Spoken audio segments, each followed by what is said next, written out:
I think it'll be okay once we kind of get it going and it's just burning low like that. Yeah, everything's pretty wet around here. I'm not too worried about no, the fire danger is super low. I'm just worried about my gear. Oh.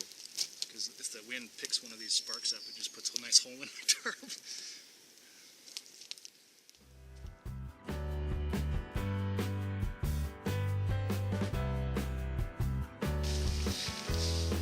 I was working on tightening up my tarp, and I found a spot where a ember from the fire had kicked up and landed on it, and it's melted clean through. And I remembered that I have some of this clear patch material in my repair kit.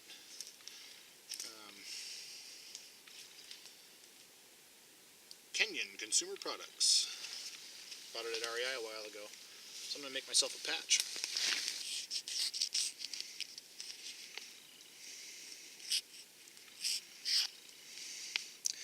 Whenever you're making patches, you should try your best to round the edges. And you know what? This just is the wrong tool for the job.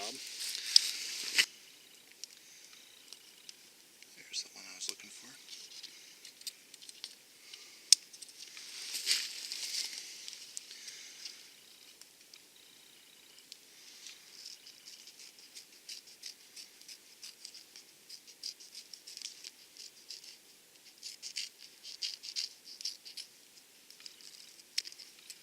Make a patch for the front and for the back.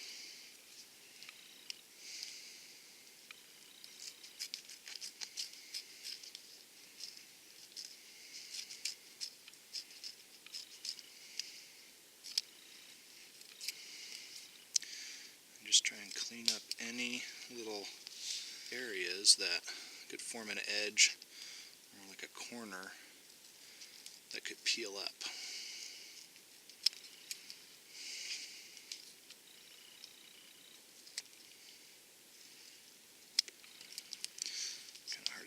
Little tiny scissors, but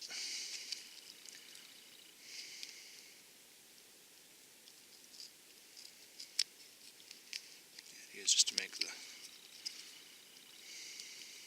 corners go away.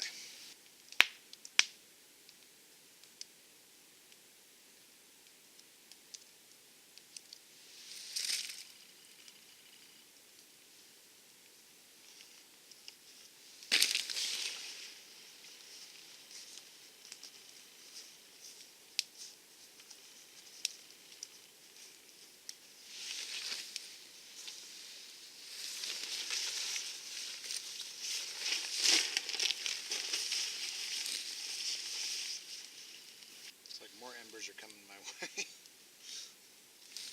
The breeze will kick up here every once in a while and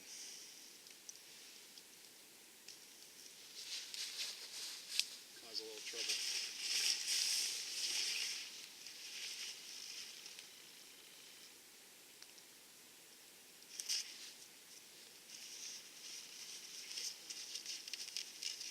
Just put one of those on both sides and problem solved.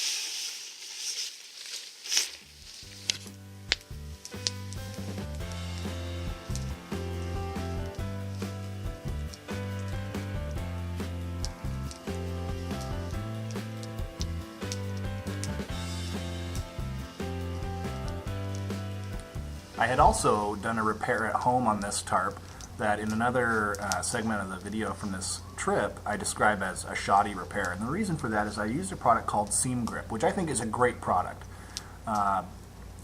However, I used it wrong.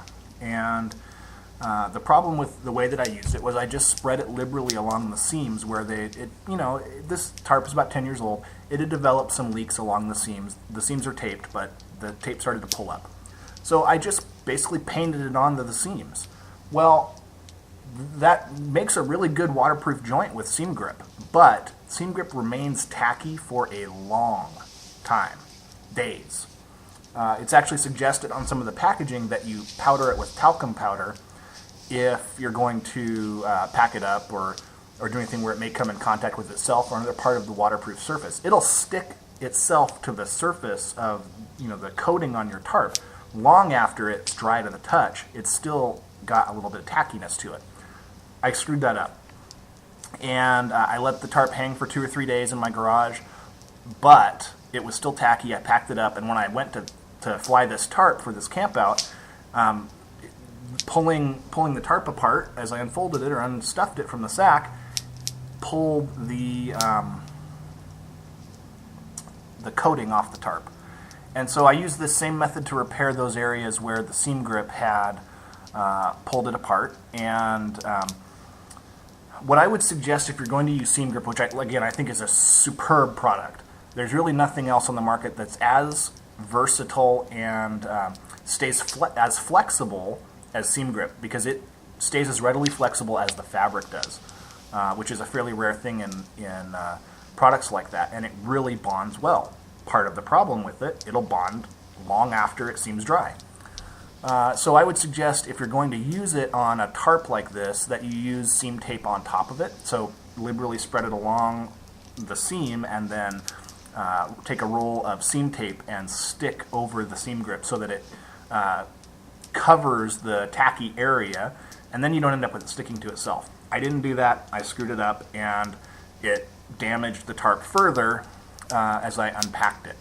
So like I said, I did this same repair to some of those areas where the coating had been peeled off by sticking to the seam grip in an area where I hadn't applied it, but it came in contact with in the stuff sack. So that is my 2 cents on tarp repair. It's definitely a good thing to have some repair materials in your kit, especially when you're on a multi-day trip.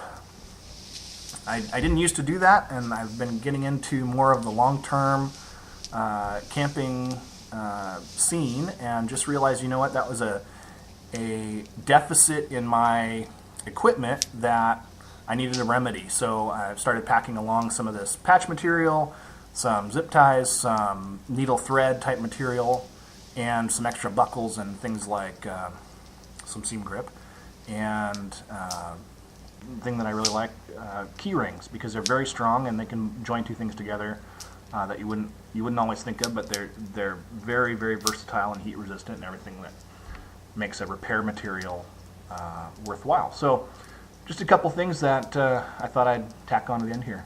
Thanks for watching, and if you're enjoying this camp out series or any of the other projects, please hit like, hit subscribe, and stick with me for some more videos on the same sort of themes. This was from a 2-night and 3-day trip that I did with YouTuber Primalarcher. Definitely check out his channel. He is a guy who is extremely committed to the art of hunting and camping in a way that really comes across in his videos, but if you get a chance to spend any time with him, you will learn that he's extremely dedicated to his art, and it's something that I really appreciated over the course of this trip, and just thought I'd share with you guys. So thanks a lot for watching and sticking with me.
You've watched all the way to the end.